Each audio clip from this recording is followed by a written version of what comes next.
بھائی بسم اللہ الرحمن الرحیم۔ اچھے بھائیوں، دیکھو جنازہ آ رہا ہے۔ آج یہ وہ جنازہ ہے جن سے کل ہم آپ ملتے تھے، جلتے تھے، سلام و کلام کرتے تھے۔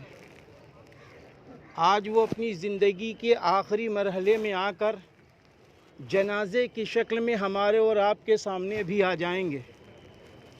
سب سے پہلی تو گزارش یہ ہے کہ میں یہ بعد میں بتاؤں کہ حاجی صاحب کیا تھے۔ حاجی صاحب ایک انسان تھے۔ انسان کی شکل میں اگر کسی بھی شخص کے دل دکھے ہیں، کسی بھی طرح دل دکھے ہیں، تو یہ پیارے غیور مسلمانوں، میں آپ سے حاجی صاحب کی طرف سے، ان کے گھر والوں کی طرف سے یہ التماس کرتا ہوں کہ اللہ کے لیے انہیں معاف کر دینا۔ بھائیوں، سب لوگ ایک آواز میں کہو میں نے معاف کیا، کیونکہ اس کی وجہ یہ ہے کہ حضرت عثمان غنی رضی اللہ عنہ فرماتے ہیں کہ جب وہ قبرستان کی طرف سے گزرتے تھے، قبرستان کی طرف سے گزرتے تھے تو اتنا روتے تھے کہ آپ کی داڑھی مبارک تر ہو جاتی تھی۔ میرے بھائیوں، ایسے ہوتے چلے جائیں بھائی، صف والے سب درست بھی کریں، بات بھی سنیں۔ آئیے بھائی، وہ کام کرتے رہیں گے، آپ حضرات سن لیں چند باتیں۔ بھائی دیکھیے، قبرستان سے حضرت عثمان غنی رضی اللہ عنہ نکلتے تھے، بہت روتے تھے۔ فرمایا کہ عثمان آپ اتنا کیوں روتے ہیں؟ تو فرمایا میں اس لیے رو رہا ہوں کہ دنیا کی ساری منزلیں یہیں پہ ختم ہو جاتی ہیں اور آخرت کی لامحدود زندگی کی منزل یہیں سے شروع ہو جاتی ہے۔ اس لیے میرے بھائیوں، آج میں نے اس لیے آپ سب سے کہا ہے کہ ہمارے حاجی صاحب کو معاف کر دیجئے، اس لیے کیا معلوم کون سی زبان ایسی کبھی نکل گئی ہو، ہمارے آپ کے دل کو ٹھیس پہنچی ہو، اس لیے حاجی صاحب کو آپ سب نے معاف کیا ہے۔ دوسری بات میرے بھائیوں یہ ہے جنازہ ہمارے سامنے، صرف 3-4 منٹ لیں گے۔ حاجی صاحب مرحوم کا جنازہ ہمارے سامنے ہے۔ حاجی صاحب کی زندگی کو میں نے تقریباً 15 سال کی دیکھی ہے۔ یہی وہ مسجد ہے کہ جب اس مسجد کے اندر میں نے سب سے پہلے کہا تھا کہ اس مسجد کے لیے اور اس مدرسے کے لیے ہمیں کچھ رقم درکار ہے، میں قسم خدائے پاک کی کھا کے کہتا ہوں، سب سے پہلا نام حاجی صاحب کا آیا تھا۔ آپ نے فرمایا میں اتنے لاکھ روپے دینے کے لیے تیار ہوں۔ دارالعلوم ندوۃ العلماء کی مسجد بن رہی ہے۔ میرے بھائیوں، حاجی صاحب کے پاس حضرت مولانا محمد حمزہ حسنی ندوی رحمۃ اللہ علیہ نے بھیجا کہ جاؤ حاجی نعمت صاحب سے ملنا اور کہنا دارالعلوم ندوۃ العلماء کی مسجد بن رہی ہے، باہری کچھ حصہ بن رہا ہے۔ ہم جب آپ کے پاس آئے تو مسجد میں تھے، آپ نے ایک اچھی موٹی رقم دی اور اس کے بعد میرا ہاتھ پکڑا، کہا آفتاب صاحب بیٹوں کے پاس چلتے ہیں۔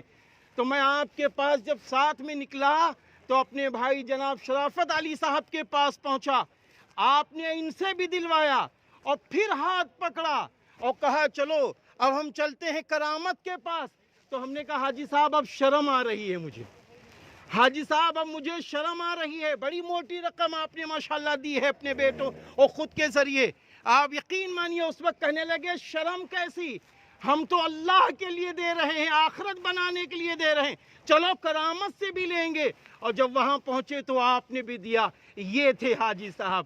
غیور مسلمانوں، دیکھو ہم آپ دنیا سے جانے والے ہیں، میرے بھائی ڈاکٹر بنو، انجینئر بنو، پروفیسر بنو، خوب مال والے بنو، کھرب پتی بنو، لیکن اس بات کو یاد رکھنا جب جنازہ نکلے تو وہ مال بھی میرے لیے بخشش کا ذریعہ بن جائے، وہ جائیداد بھی میرے لیے بخشش کا ذریعہ بن جائے، وہ ہماری نسلیں بھی ہمارے آپ کے لیے بخشش کا ذریعہ بن جائیں، ایسی زندگی گزار کے جانا۔ میرے پیارے مسلمان بھائیوں، یہ نہ سوچنا میں تقریر کر رہا ہوں، میں قسم خدا کھا کے کہتا ہوں، حاجی صاحب بھی میرے آپ کی طرح چل پھر رہے تھے۔ حاجی صاحب نے جو کھا لیا، جو کما لیا، جو اللہ کی راہ میں دے دیا، جو بچوں کو ایماندار بنا دیا، وہ سب انشاءاللہ ملتا رہے گا۔ آئیے ہم سب فیصلہ لیں، خوب دنیا میں آگے بڑھیں گے لیکن ایمان کی روشنی میں بڑھیں گے، ایمان کی روشنی میں بڑھیں گے۔ نماز کے سلسلے کی دو باتیں سمجھ لیں۔ جب نماز ہم آپ پڑھتے ہیں، یہ نماز جنازہ ہے، اصلاً یہ مشابہ نماز ہے، اصلاً دعا ہے۔ یہ مشابہ نماز ہے، اصلاً دعا ہے۔ اگر میں یہ کہوں جنازے کی دعا سنا دیجئے، معاف کر دیجئے، تو ایک اچھی تعداد ہوتی ہے جو جنازے کی دعا یاد نہیں ہوتی۔ اے میرے بھائی، آج ہم دوسری کا جنازہ پڑھ رہے ہیں، جب دعا نہیں یاد ہے تو ہمارے جنازے کا کیا حل ہوگا؟ اس لیے طے کرو، انشاءاللہ تھوڑی تھوڑی سی دعا یاد کریں گے اور 10 دن میں یاد ہو جائے گی۔ دوسری بات، جب امام صاحب سلام پھیرتے ہیں یا تکبیر کہتے ہیں، تو تکبیر جب امام صاحب کہیں، ہم آسمان کی طرف آنکھ نہیں اٹھائیں گے، ہماری آنکھ نیچے رہے گی۔ امام صاحب جب نماز پڑھا لیں گے، جب تک دونوں طرف سلام نہ پھیر دیں تب تک ہم آپ ہاتھ نہیں چھوڑیں گے۔ جب ہم جنازہ لے کے چلیں گے اور قبر کے اندر جنازہ جب اترے گا، یاد رکھنا، جو لوگ جنازے کو لے کے قبر میں اتریں کہیں پر بھی، تو خالی چہرہ بیت اللہ کی طرف نہ ہو، بلکہ چہرہ بھی ہو اور تھوڑا جنازہ ایسے کر دو تاکہ پورا جنازہ بیت اللہ کی طرف ہو جائے۔ میرے بھائیوں، آخر میں ایک گزارش ہے، سارے لوگ کم سے کم 3 بار قل هو اللہ احد جنازے کی نماز پڑھنے کے بعد پڑھ کر حاجی صاحب کے لیے دعائیں